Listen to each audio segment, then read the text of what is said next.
اسی طرح جو آپ کے زمانے میں دیگر علماء اور مشائخ تھے تو ان کو بھی آپ اسی طرح ریگارڈ دیتے تھے، اور جب کبھی کسی شیخ سے ملتے تھے تو اس کے مریدوں کے سامنے اگر واقعی کوئی اللہ والا ہوتا تھا، عالم بعمل ہوتا تھا، تو اس کے شاگردوں کے سامنے، اس کے مریدوں کے سامنے اس کی دست بوسی کرتے تھے، اور بعد میں کہتے تھے کہ میں اس لیے کرتا ہوں تاکہ جو ان کے شاگرد اور مرید ہیں ان کے دلوں میں اپنے شیخ کی اور زیادہ قدر بڑھے، اور وہ ان سے اور زیادہ استفادہ کریں، اور مخلوق اور زیادہ ان کی طرف راغب ہو، اور وہ خلق خدا کو خالق کی طرف راغب کریں۔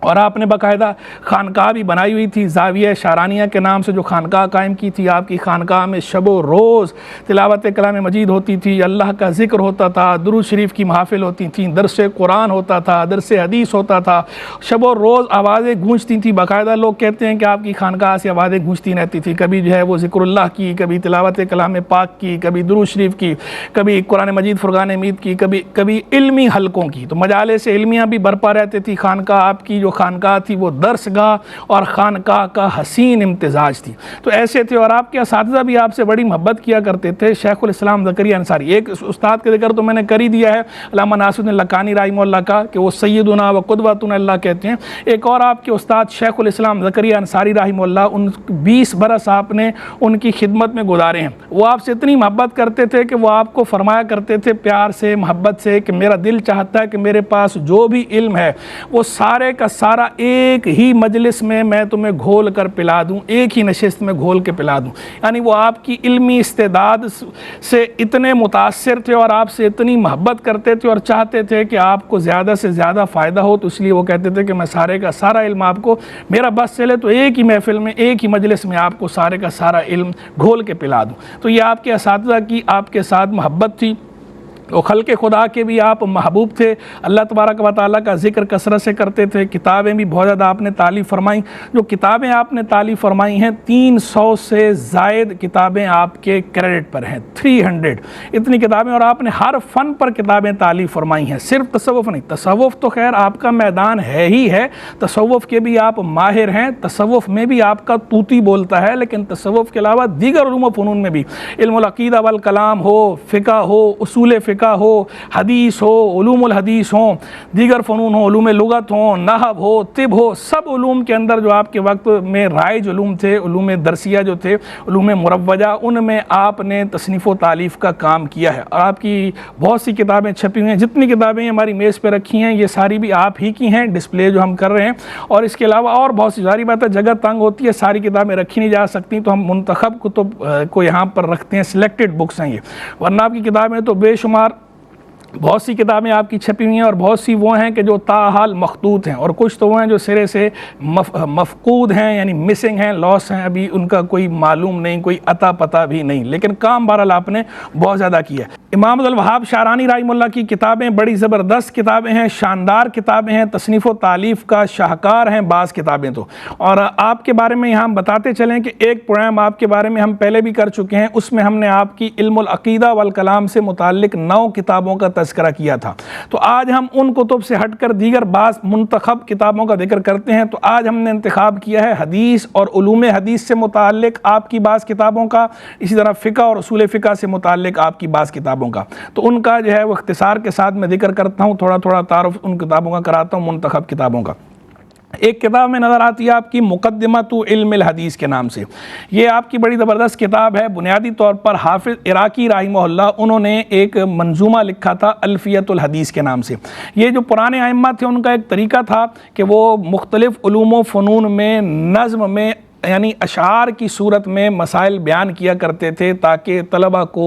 یاد کرنے میں اور سمجھنے میں آسانی ہو اور ان کی دلچسپی بھی بڑھے، کہ نظم جو ہے نثر کے مقابلے میں اس کی طرف دلچسپی بھی زیادہ ہوتی ہے اور یاد بھی جلدی ہو جاتی ہے۔ تو اس کو جو مختلف منظومے لکھے جاتے تھے مختلف فنون میں انہیں الفیہ کہا جاتا تھا۔ تو حدیث کے علوم الحدیث کے بارے میں باقاعدہ منظومہ لکھا حافظ عراقی رحمہ اللہ نے، حافظ ابو الفضل عراقی جو حافظ بن حجر عسقلانی رحمہ اللہ کے استاد ہیں، انہوں نے یہ لکھا تھا، اس کا نام رکھا تھا التبصرہ والتذکرہ۔ تو اس منظومہ کی، اس الفیہ کی، الفیۃ الحدیث کے نام سے مشہور ہے، ویسے وہ اس کی خود انہوں نے شرح بھی تالیف فرمائی تھی اور ان کی وہ شرح بھی چھپی ہوئی ہے۔ تو متعدد ائمہ نے الفیۃ العراقی کی شرحیں لکھی ہیں، ان میں سے ایک حافظ شمس الدین سخاوی رحمہ اللہ نے جو شرح تالیف فرمائی اس کا نام ہے فتح المغیث۔ بشرح الفیت الحدیث۔ تو حافظ سخاوی کی اس فتح المغیث کی تلخیص کی ہے آپ نے، کیونکہ الفیت العراقی کی شرحوں میں جو نمایاں ترین ہیں، جو سب سے بہترین شرح ہیں، ان میں سے ایک حافظ سخاوی کی شرح کا شمار ہوتا ہے۔ تو اس شرح کی آپ نے تلخیص کی ہے، اس کی آپ نے سمری کی ہے مقدمۃ علم الحدیث کے نام سے، لیکن اس میں آپ نے صرف اور صرف ان کی تلخیص ہی نہیں کی، اسی پر اکتفا نہیں کیا، بلکہ کچھ اپنی طرف سے اضافے بھی کیے ہیں، نقول کے اضافے بھی کیے ہیں، دیگر فقہا کی، دیگر محدثین کی نصوص اور نقول کے اضافے کیے ہیں، جیسے علامہ جعفر سیوطی رحمہ اللہ وغیرہ کی، شیخ الاسلام زکریا انصاری کی، ان سے نصوص اور نقول آپ نے ذکر کی ہیں، اور کچھ آپ نے اپنے افادات بھی فرمائے ہیں۔ بنیادی طور پر یہ اس کی تلخیص ہے، اس کی سمری ہے، لیکن اس میں کچھ اضافہ جات بھی ہیں، اضافات بھی آپ نے خود فرمائے ہیں۔ تو عمدہ کتاب ہے، جو علوم الحدیث سے شغف رکھنے والے لوگ ہیں ان کے لیے لائق مطالعہ ہے، زبردست کتاب۔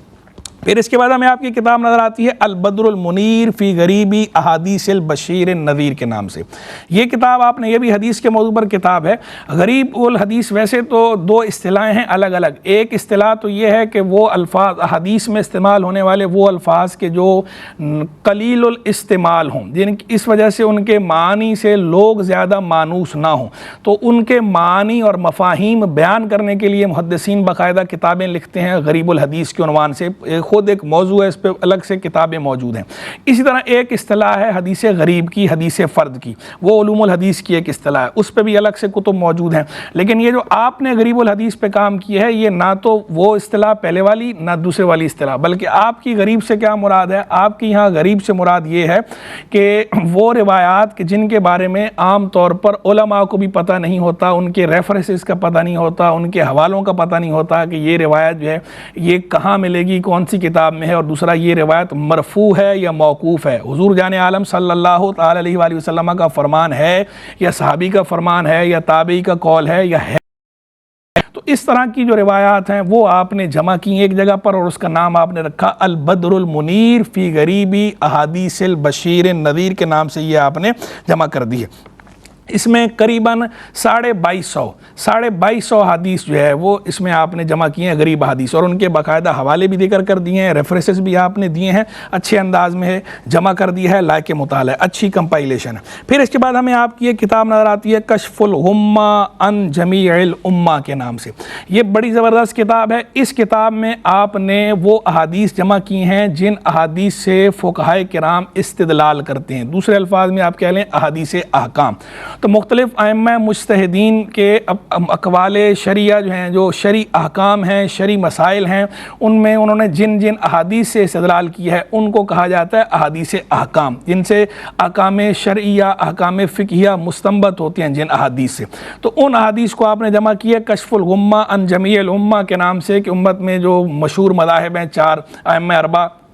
تو ائمہ اربعہ نے جن جن روایات سے استدلال کی ہے مختلف مسائل میں، تو ان روایات کو آپ نے اس میں جمع کیا ہے، لیکن اس میں تخریج نہیں دی احادیث کی، یعنی اس کے ریفرنسز یا حوالے ذکر نہیں کیے، لیکن احادیث جمع کر دیں۔ بہرحال یہ آپ کا عمدہ کام ہے کشف الغمہ عن جمیع الامہ۔ اس کے بعد پھر ہمیں آپ کی ایک کتاب نظر آتی ہے المنہج المبین فی بیان ادلۃ الائمۃ المجتہدین کے نام سے، بڑی زبردست کتاب ہے۔ یہ کتاب بھی وہی احادیث احکام، جو ائمہ مجتہدین کے جن احادیث سے احکام انہوں نے استنباط کیے ہیں، ان حدیث پر کام کیا ہے۔ یہ بنیادی طور پر یہ تلخیص ہے، یہ سمری ہے امام بیہقی رحمہ اللہ کی کتاب السنن الکبریٰ کی۔ امام بیہقی نے السنن الکبریٰ کے نام سے کتاب لکھی تھی، اس میں حدیث احکام جمع کی تھی، تو آپ نے اس کی تلخیص کی ہے۔ لیکن اس کتاب کو السنن الکبریٰ للبیہقی پر ایج ہے، ویسے اس کو مختصر السنن البیہقی بھی کہا جاتا ہے، مختصر البیہقی بھی کہا جاتا ہے، اور یہ جو نام ہے المنہج المبین فی بیان ادلۃ الائمۃ المجتہدین یہ بھی کہا جاتا ہے۔ لیکن اسے مختصر البیہقی پر ایج یہ ہے، کچھ اس کو ایڈوانٹیج حاصل ہے، وہ یہ ہے کہ ایک تو اس کی تلخیص تو آپ نے کی ہے حدیث احکام کی جو السنن الکبریٰ للبیہقی میں ہے،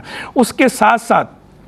آپ نے اس میں یہ کیا ہے کہ اس کے بعد جمع کر دیے ہیں عنوان، باقاعدہ ابواب بندی کی ہے، وہ ابواب قائم کیے جن مسائل پر اجماع امت ہے، وہ مسائل آپ ذکر کرتے ہیں۔ پھر اس کے بعد آپ وہ چیپٹر آپ نے قائم کیا کہ جن پر ائمہ اربعہ کا اتفاق ہے، 4 ائمہ کا ائمہ مجتہدین، امام اعظم ابو حنیفہ، امام مالک، امام شافعی، امام احمد بن حنبل، ان کو جمع کیا۔ پھر اس کے بعد آپ ذکر کرتے ہیں ان مسائل کا چیپٹر قائم کرتے ہیں، وہ مسائل جن پہ 4 ائمہ میں سے 3 ائمہ کا اتفاق ہے، ائمہ ثلاثہ کا۔ پھر آپ اس کو جمع کر دیتے ہیں۔ تو یہ آپ کا اس کتاب کو دیکھیں تو اس اعتبار سے یہ ایک اچھوتا اور نرالا کام ہے، اور آپ سے پہلے کسی نے یہ کام نہیں کیا کہ یہ حدیث اور فقہ مقارن دونوں کا اس میں مشترکہ کام ہے اس کے اندر، اور دوسرا یہ ہے کہ اس انداز پر جمع کرنا۔ آپ نے خود بھی یہ بات ذکر فرمائی ہے کتاب میں کہ مجھ سے پہلے کسی نے اس طرح نہیں کیا، یہ اللہ نے خاص میرے دل میں القاء فرمایا، الہام فرمایا، تو میں نے یہ کام اس طرح کیا کہ حدیث احکام کو بھی جمع کر دیا، پھر جو ائمہ اربعہ کا کس پر اجماع امت کس پر ہے اس کو بھی آگے ذکر کر دیا، جس پر ائمہ اربعہ کا اتفاق ہے اس کو بھی ذکر کر دیا ہے، پھر 4 ائمہ میں سے 3 ائمہ کا جس پر اتفاق ہے اس کو بھی میں نے ذکر کر دیا ہے۔ پھر اس کے بعد آپ نے خاتمہ جو ہے ترغیب و ترہیب سے متعلقہ احادیث بھی آپ نے جمع کی ہیں جو کہ امام بہقی رحمہ اللہ نے ذکر نہیں کی تھی۔ اسی طرح شمائل جو سیدنا رسول اللہ علیہ السلام کے شمائل سے متعلقہ آثار ہیں وہ بھی آپ نے اس کے اندر ذکر کی ہیں، اور پھر امور آخرت سے متعلق غیبیات سے متعلق جو روایات ہیں اس کو بھی آپ نے جمع کر دیا۔ تو اس کو مختصر تو ہے، یہ تلخیص تو ہے سنن الکبری البیہقی کی، لیکن تلخیص کے ساتھ ساتھ اس میں نمایاں اضافے بھی ہیں، عمدہ اضافے بھی ہیں، لیکن یہ کتاب تاحال مخطوط ہے، قلمی نسخہ اس کا موجود ہے، ہمارے علم کے مطابق ابھی تک یہ کتاب شائع نہیں ہو سکی، آگے انشاءاللہ اللہ نے چاہا تو شائع ہو جائے گی۔ پھر اس کے بعد ہمیں ایک کتاب نظر آتی ہے کہ مشارق الانوار القدسیہ کے نام سے، مشارق الانوار القدسیہ بھی اس کو کہا جاتا ہے، اور اس کے ساتھ ساتھ لواقح الانوار القدسیہ بھی کہا جاتا ہے، لواقح الانوار القدسیہ فی بیان العہود المحمدیہ، اور دوسرا نام مشارق الانوار القدسیہ فی بیان العہود المحمدیہ۔ یہ دونوں نام ہیں، اور کتاب کے ٹائٹل پر سر ورق پہ بھی دونوں نام دیے ہوئے ہیں، یہ دونوں نام ہی آپ نے خود بھی ذکر کیے ہوئے ہیں۔ اس کتاب میں آپ نے کیا ہے کہ یہ بھی ایک نرالا اور اچھوتا موضوع ہے۔ اس کتاب میں آپ نے کام یہ کیا ہے کہ آپ نے فرمایا کہ میں نے لوگوں کو دیکھا اپنے زمانے کے کہ وہ اس بات کو دیکھتے ہیں کہ دنیاوی طور پر ہمارے اندر کیا کمی ہے، کیا کوتاہی ہے، کون سی چیز ہم سے کیا نقصان ہو گیا، پھر اس کی تلافی کی کوشش کرتے ہیں، لیکن امور دین میں ایسا نہیں کرتے۔ تو میں نے چاہا کہ لوگوں کو بتاؤں کہ امور دین میں بھی غور کریں کہ کون سی ہمارے اندر کوتاہی ہے، تاکہ اس کے مطابق پھر توبہ کریں، ندامت رکھیں، استغفار کریں اور اسے ٹھیک کریں، دین کے معاملے میں بھی کوشش کریں۔ تو میں اس کے اندر پھر آپ نے 2 چیزیں لیں، وہ باتیں جو سیدنا رسول اللہ علیہ السلام نے فرمائی ہیں اور ان کا تعلق مامورات سے ہے، کرنے کے کام ہیں۔ دوسرے وہ جو سیدنا رسول اللہ علیہ السلام نے جن سے منع فرمایا ہے، منہیات منع کیا گیا، تو مامورات اور منہیات پر آپ نے کام کیا اور ذکر کیا۔ 2 جلدوں میں کتاب ہے، بڑی زبردست شائع ہوئی ہے، اس میں آپ نے بیان کیا کہ لوگ یہ پڑھیں اور پڑھ کر اپنے اوپر غور کریں کہ ہمارے اندر کیا کوتاہی ہے دینی طور پر، پھر اس کوتاہی کو دور کریں۔ تو مامورات کے اندر جو آپ نے ذکر کی ہے، مامورات میں 256 عہود ذکر کی ہیں، منہیات میں 183 ذکر کی ہیں، تو کل ملا کر 439 عہود کا ذکر ہے۔ عہود آپ اس لیے کہتے ہیں اس کو کہ جیسے صوفیاء کے ہاں یہ رواج تھا کہ جو بیعت ہوتی تھی اس کو کہا جاتا تھا عہد، کہ وعدہ کیا ہے، تو آپ کہتے ہیں کہ سیدنا رسول اللہ علیہ السلام یہ اس امت کے، پوری امت اجابت کے مرشد ہیں، مرشد اعظم ہیں، تو آپ نے بھی جس بات کا ہمیں حکم فرمایا تو گویا وہ عہد لیا ہے ہم سے، تو اسے آپ نے عہود محمدیہ کے الفاظ سے تعبیر فرمایا کہ سیدنا رسول اللہ نے بطور امت جو باتیں کرنے کا ہمیں حکم دیا ہے، جن سے رکنے کا ہمیں حکم دیا ہے، وہ باتیں ہمارے لیے عہود ہیں، گویا ہم نے ان پر ایمان لا کر اس بات کا وعدہ کیا ہے، تو یہ عہود ہیں۔ تو ان عہود کے اندر آپ عنوان قائم کرتے ہیں، عنوان قائم کر کے آیت ذکر کرتے ہیں، حدیث اس کے بارے میں ذکر کرتے ہیں، اور پھر اس کے بارے میں واقعات بھی ذکر کرتے ہیں، اپنا جو کلام ہے وہ بھی اس پہ تبصرہ وہ بھی کرتے ہیں۔ اور یہ کتاب، اس میں جو آپ نے حدیث لیے ہیں وہ آپ نے لیے ہیں حافظ ذکی الدین منذری رحمہ اللہ کی کتاب الترغیب والترہیب سے، تو اس لیے اس کو مختصر الترغیب والترہیب بھی کہا جاتا ہے۔ زیادہ تر حدیث کا جو مواد ہے وہ آپ نے حافظ منذری رحمہ اللہ کی کتاب الترغیب والترہیب سے، لیکن یہ بھی بہت زبردست شاندار کام ہے آپ کا، بہترین لائق کے مطالعہ۔ پھر اس کے بعد ہمیں حدیث کے حوالے سے یہ آپ کی ایک کتاب نظر آتی ہے منح المنہ فی التلبس بالسنہ، یہ آپ نے جو 40 ابواب قائم کر کے اس کے اندر احادیث جمع کی ہیں، بنیادی جو ہے علم کے بارے میں، طہارت کے بارے میں، نماز، روزہ، زکوٰۃ، حج، اسلام، بنیادی جن کی معلومات حاصل کرنا تمام مسلمانوں کے لیے ضروری اور مفید ہے، تو اس کو آپ نے جمع کر دیا اچھے انداز پر۔ تو یہ ہم نے آپ کے سامنے ناظرین ذکر کیا ہے تقریباً 7 کتابوں کا جو حدیث سے متعلق کتابیں آپ کی، بعض 2 کتابیں تو اس کے اندر، ایک کتاب تو وہ ہے، بلکہ 2 کتابیں وہ ہیں کہ جو حدیث کے ساتھ ساتھ فقہ مقارن کی کتابیں بھی شمار ہوتی ہیں، کہ اس میں جو تقابلی جائزہ بھی آ گیا ہے، فقہا کی آراء کا اور حدیث کا بھی آ گیا۔ اللہ تبارک و تعالیٰ سے دعا ہے کہ امام شارانی رحمہ اللہ کے درجات کو اور بلند فرمائے اور ہمیں آپ کے فیض و برکات سے حظ وافر عطا فرمائے۔ انشاءاللہ فقہ اور اصول فقہ سے متعلق جو آپ کا کام ہے لٹریچر، اس پر پھر کسی ایپیسوڈ میں روشنی ڈالیں گے۔ اللہ ہمارا اور آپ سب کا حامی و ناصر ہو۔ وآخر دعوانا ان الحمد للہ رب العالمین۔